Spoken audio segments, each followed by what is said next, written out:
वक्तव्य जी। धन्यवाद सभापति महोदय।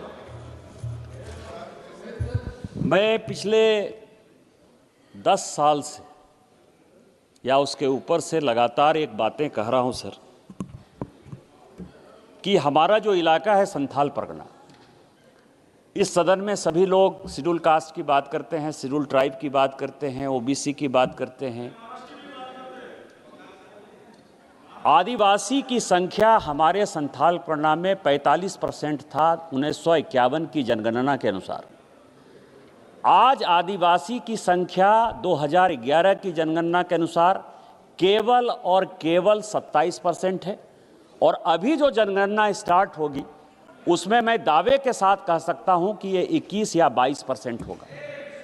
आदिवासी विलुप्त हो रहे हैं, और उस आदिवासी को विलुप्त करने में वहां की जो राज्य सरकार है वो आधार का सहारा ले रही है, जो आधार सिटीजनशिप का मामला नहीं है, आधार रेसिडेंट का प्रूफ देती है। उसके आधार पर बांग्लादेशी घुसपैठिए वहां आ रहे हैं, हमारी लड़कियों के साथ शादी कर रहे हैं, जल जंगल जमीन पर वो कब्जा कर रहे हैं।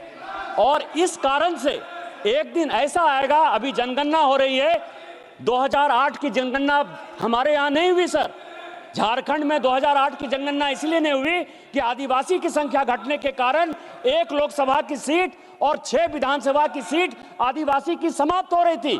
और अभी जब जनगणना होगी फिर मुझे लगता है कि झारखंड में फिर से परिसीमन नहीं होगा, क्योंकि इस बार 2 लोकसभा की आदिवासियों की सीट और कम से कम 12 विधानसभा की सीट घटेगी।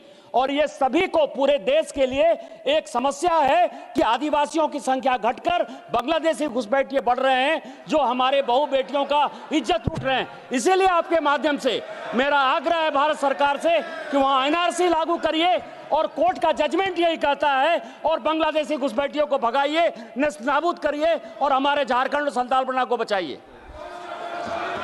माननीय सदस्य श्री धर्मेंद्र यादव जी। बहुत बहुत धन्यवाद सभापति जी। सभापति जी, मैं अपनी पार्टी के माननीय सदस्य नरेश उत्तम जी और माननीय सदस्य नीरज मौर्य जी की बात से अपने को जोड़ते हुए